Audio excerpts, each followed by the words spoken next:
Assalamualaikum warahmatullahi wabarakatuh. Dengan diri Termat S1 Politeknik Indonesia jurusan Ilmu Permasyarakatan. Nama Aldigo Pratama, STB 5480, Prodi Manajemen Permasalahan A. Siapa izin Pak, di sini saya akan membuat rangkuman materi bab 7 sampai bab 10. Bab 7 validitas dan reliabilitas. Validitas dan reliabilitas itu validitas ketetapan instrumen mengukur apa yang harus diukur. Reliabilitas konsistensi hasil pengukuran. Kuantitatif adalah uji validitas person sig 0,5 dan reliabilitas Cronbach alpha 0,70. Kualitatif uji credibility, transferability, dependability.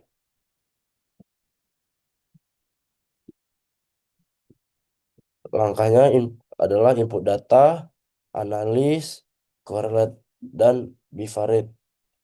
Item valid jika sig 0,5 atau R hitung R table. Item tidak valid dievaluasi, bisa direvisi atau dihapus.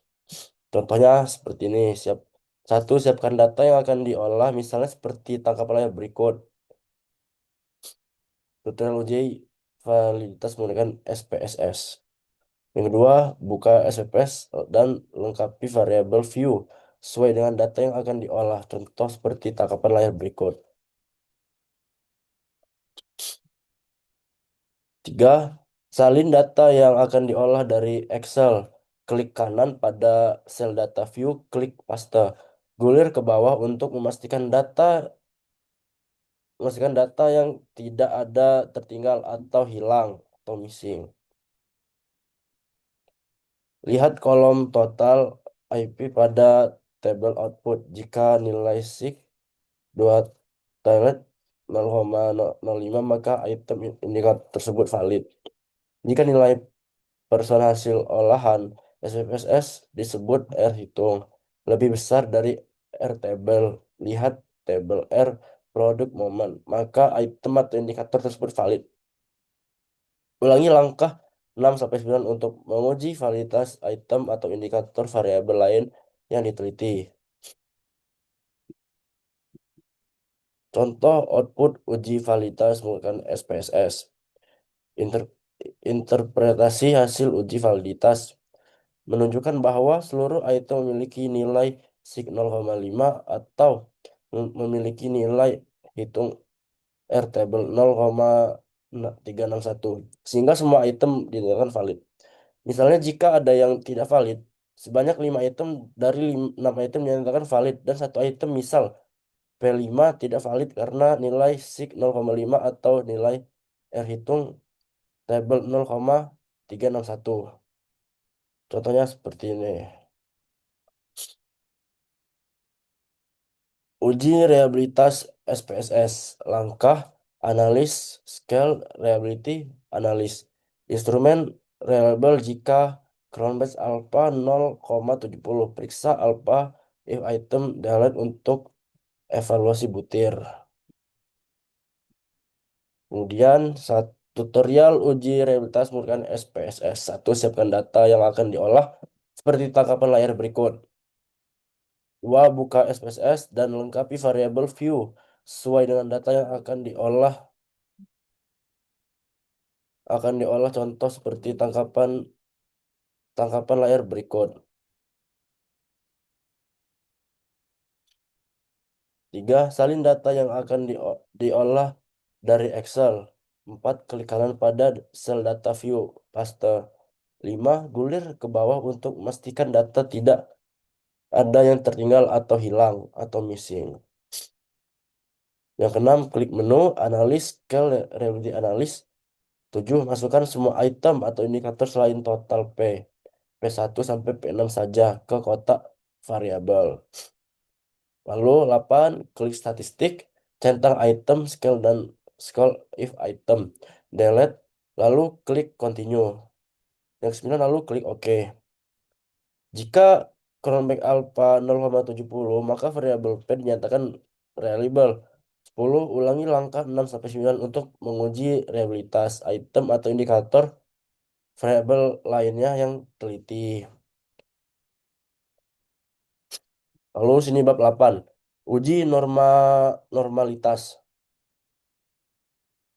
Uji normalitas adalah memastikan distribusi data normal. Metodenya Liliford, Kolmogorov, Smirnov, Shapiro-Wilk.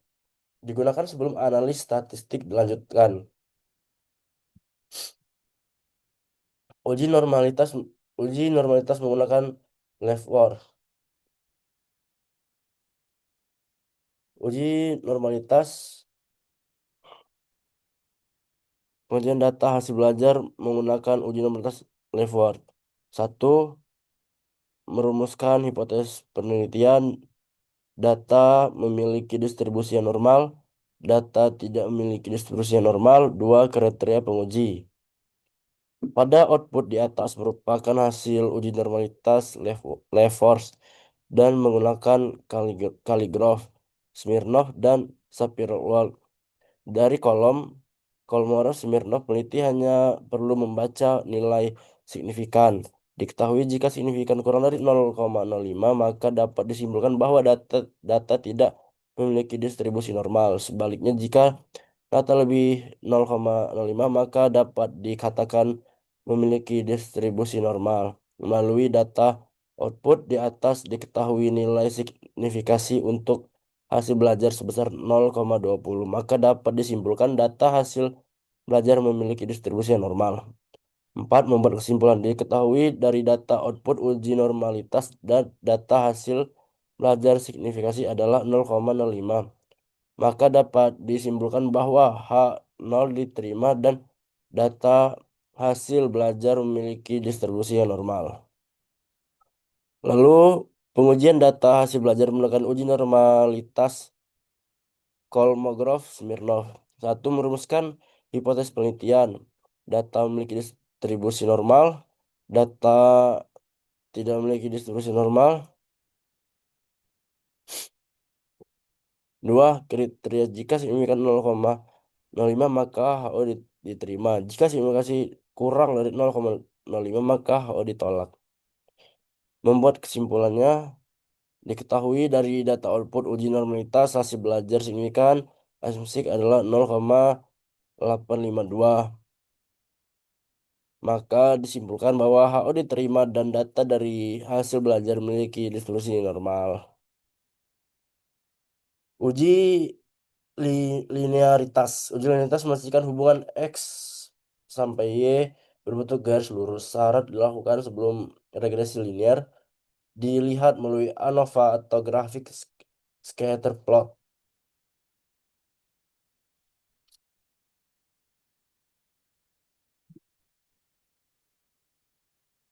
Bab 9.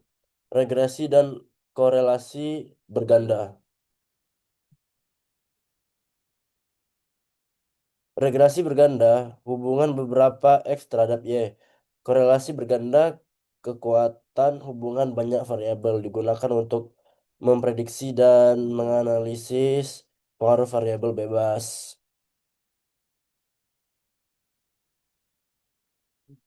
Analisis regresi. Persamaan regresi di atas dapat dapat diinversikan sebagai berikut. Konstanta sebesar 29,248 artinya jika selisih suku bunga X1 dan dividen X2 nilainya adalah 0 maka nilai tukar rupiah Y nilai nilainya adalah 29,248. Konvensi regresi variabel selisih buku bunga X1 sebesar 0,710. Artinya jika variabel independen lain kenaikan sebesar 0,710, koe- koefisien bernilai positif. Artinya terjadi hubungan positif antara selisih suku bunga dengan nilai tukar rupiah. Semakin naik selisih suku bunga, maka semakin naik nilai tukar rupiah. Koefisiensi regresi variabel dividen X2 sebesar 0,317. Artinya jika variabel independen lainnya nilai tetap dan dividen mengalami kenaikan 1%, maka nilai tukar rupiah Y akan mengalami peningkatan sebesar 0,371. Koefisien bernilai positif artinya terjadi hubungan positif antara selisih suku bunga dengan nilai tukar rupiah. Semakin naik dividen, maka semakin meningkat nilai tukar rupiah.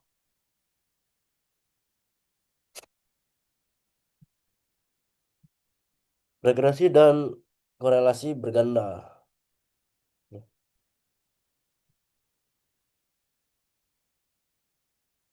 Analisis korelasi. Berdasarkan tabel di atas, diperoleh angka R sebesar 0,802. Hal ini menunjukkan bahwa terjadi hubungan yang sangat kuat antara selisih suku bunga dan dividen terhadap nilai tukar rupiah. Analisis regresi. Uji koefisiensi regresi secara bersama-sama atau simulatif uji F merumuskan hipotesis HO tidak ada perubahan secara signifikan antara selisih bunga, suku bunga, dan dividen secara bersama terhadap nilai tukar rupiah. HA ada pengaruh secara signifikan antara selisih suku bunga dan dividen secara bersama-sama terhadap nilai tukar rupiah. Dua, menentukan tingkat signifikan 5% atau 0,05.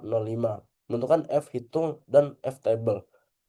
F hitung sama dengan 33,251 dan F table dengan menggunakan tingkat keyakinan 95%.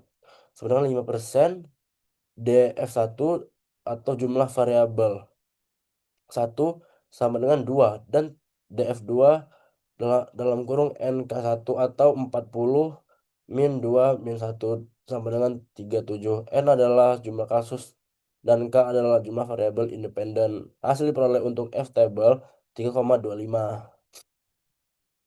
Analisis regresi. 4 kriteria penguji. Apabila F hitung 3,3251, maka F tabel 3,25, maka HO ditolak. Apabila sig 0,000 kurang dari 0,05, maka HO ditolak. Kesimpulannya, dari hasil tersebut dapat disimpulkan bahwa HA diterima, artinya ada pengaruh secara signifikan antara selisih suku bunga dan dividen secara bersama-sama terhadap nilai tukar rupiah. Analisis koefisien determinasi. Berdasarkan tabel di atas, diperoleh angka R square sebesar 0,643 atau 64 atau 64,3%. Hal ini menunjukkan bahwa presentasi sumbangan pengaruh variabel independen selisih suku bunga dan dividen terhadap variabel dependen nilai harga saham sebesar 64,3%, atau variasi variabel independen yang digunakan dalam digunakan dalam model selisih suku bunga dan dividen mampu menjelaskan sebesar 63,3% variasi variabel dipendam nilai tukar rupiah, sedangkan sisa sebesar 3,57% dipengaruhi atau dijelaskan untuk variabel lain yang tidak dimasukkan dalam model penelitian ini. Ajus R square adalah nilai R square yang telah disesuaikan. Nilai ini selalu lebih kecil dari R square dan angka ini bisa memiliki harga negatif. Menurut Santoso 2001, bahwa untuk regresi dengan lebih baik dua variabel bebas menggunakan ajas R2 sebagai koefisien determinasi. Standard error of the estimate adalah suatu ukuran kebanyakan kesalahan model regresi dalam memprediksikan nilai Y. Dari hasil regresi dapat nilai 3,15,881 atau 15,881 satuan nilai tukar rupiah. Hal ini berarti kebanyakan kesalahan dalam prediksi nilai tukar rupiah sebesar 15,8081. Sebagai pedoman, jika standar error of the estimate kurang dari standar deviasi Y, maka model regresi semakin baik baik dalam menggunakan nilai Y. Bab 10. Uji path analisis. Analisis data dan kepuasan kerja. Kompensasi sig 0,00 dalam kurung kurang lebih 0,05 berpengaruh signifikan terhadap kepuasan kerja. H1 diterima. Lingkungan kerja sig 0,000 dalam kurung kurang lebih 0,05 berpengaruh signifikan terhadap kepuasan kerja H2 diterima. Analis data. Diketahui nilai signifikan variabel kompensasi sebesar 0,000 atau kurang lebih 0,05, maka berkesimpulan bahwa variabel kompensasi berpengaruh signifikan terhadap variabel kepuasan kerja H1 diterima. Diketahui nilai signifikan variabel lingkungan kerja sebesar 0,000 dalam kurung kurang lebih 0,05, maka berkesimpulan bahwa variabel lingkungan kerja berpengaruh signifikan terhadap variabel kepuasan kerja H2 diterima. Analisis data. Diketahui nilai R square sebesar 0,985, maka memiliki arti bahwa sumbangan pengaruh variabel kompensasi dan lingkungan kerja terhadap variabel kepuasan kerja sebesar 98,5%. Sedangkan nilai S1 dapat dicari dengan rumusan S1 sama dengan 1 min 0,985 sama dengan 0,115 sama dengan 0,122. Kompensasi X1 yaitu kepuasan kerja, lingkungan kerja X2 kepuasan kerja Y. Analisis data. Diketahui signifikan variabel kompensasi sebesar 0,002 kurang lebih 0,05, maka berkesimpulan bahwa variabel kompensasi berpengaruh signifikan terhadap variabel kinerja karyawan. Diketahui nilai signifikan variabel lingkungan kerja sebesar 0,041 dalam kurung kurang lebih 0,05, maka berkesimpulan bahwa variabel lingkungan kerja berpengaruh signifikan terhadap nilai kinerja karyawan. Diketahui nilai signifikan terhadap variabel kepuasan kerja sebesar 0,00 dalam kurung kurang lebih 0,05, maka berkesimpulan bahwa variabel kepuasan kerja berpengaruh signifikan terhadap variabel kinerja karyawan. Analisis datanya. Diketahui nilai R square sebesar 0,996, maka memiliki arti bahwa sumbangan pengaruh variabel kompensasi lingkungan kerja dan kepuasan kerja terhadap variabel kerja karyawan sebesar 99,6%. Sedangkan nilai E2 dapat dicari dengan rumusan 1 min 0,996 sama dengan 0,004 sama dengan 0,063.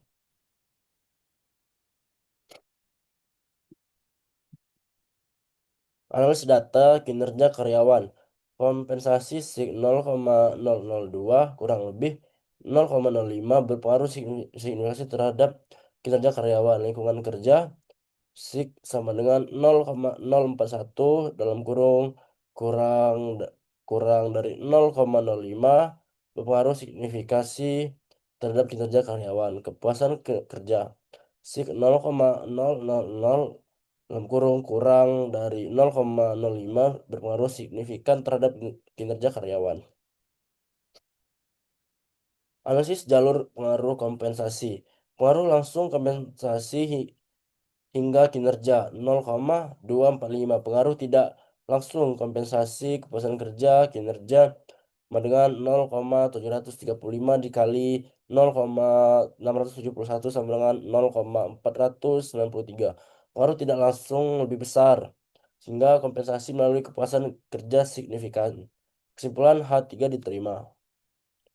Analisis jalur pengaruh lingkungan kerja. Pengaruh langsung lingkungan kerja. Kinerja 0,087.